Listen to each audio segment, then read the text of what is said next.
Maligayang pagbabalik mga kasolid, Japanese Monster na si Naoya Inoue at Mr. Ohashi bumisita daw kay Casimiro. Prediksyon na Casimiro by knockout, Japanese promoter looking ang plano. Boxing legend Timothy Bradley meron namang request dito sa kay Naoya Inoue.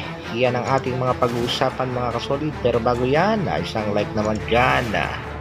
Para sa ating unang balita mga kasolid, isa sa mga sanggang dikit ng veteran promoter na si Mr. Bavaroma. Ito nga ay ang boxing legend na si Timothy Bradley.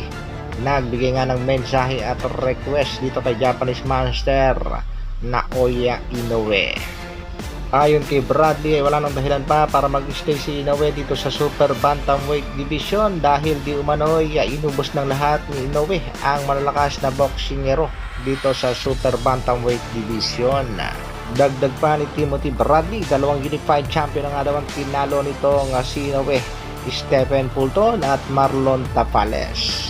Ibig sabihin na walang tiwala sa lakas nitong si Akhmad Aliyev at Cuadro Alas General Casimiro itong boxing legend na si Timothy Bradley.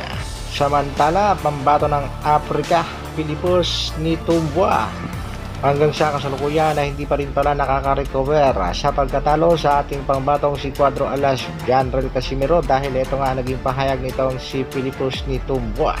Tatalunin dyan niya sa laban itong si Yoshinori Oguni at kagada magre-request nga dito sa Treasure Boxing Promotion upang maikasa ang kanyang rematch kontra dito kay General Casimiro.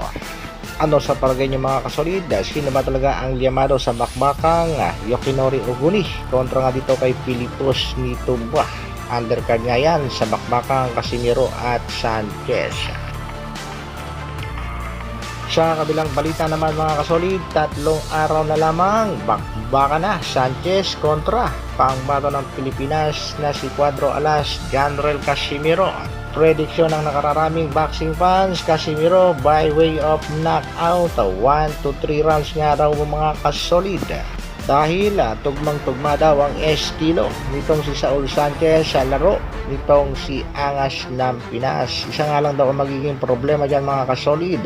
Kapag naging wise at tinakbo-takbuhan nga daw nitong si Sanchez ang ating pangbato, mahihirapan si Casimiro. Sa mga kasolid natin dyan, magbigay naman ng prediksyon sa bakbakang Casimiro at Sanchez. Naniniwala ba kayong mananockout ni Alas itong si Saul?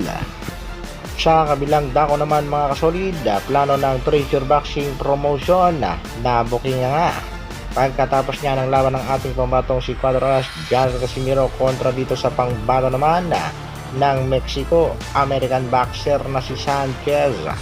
Bagamat nandyan pa rin ang goal ng Treasure Boxing Promotion na makaharap ng Angas ng Pinas itong si Japanese Monster Naoya Inoue, pero mas matunog na ang plano ng Treasure Boxing Promotion na pag matalo ni Alas itong si Saul Sanchez ay makakaharap ng ating pangbato ang mananalo naman kay Oguni kontra dito kay Philippus.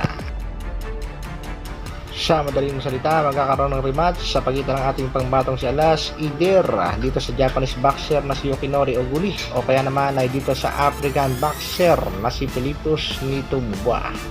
Isang chismis naman ang kumakalat sa bansang Japan na di umano'y bumisita nga daw itong si Naoya Inoue at si Mr. Ohashi dito sa ating pambatong si Cuadro Alas General Casimiro.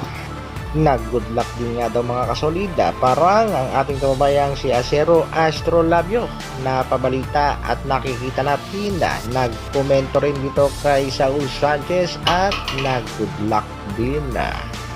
Kaya sa mga Pinoy boxing fans dyan at sa ating mga kasolid, suportahan lang natin ang nalalapit na laban ang pagbabalik ng nag-isang Angas ng Pinas, Cuadro Alas General Casimiro. October 13, bakbaka na. Hanggang dito na lang muna mga kasolid. Maraming salamat sa patuloy na pagsuporta at panonood. Siyang like naman dyan at pa-share na rin ang ating video.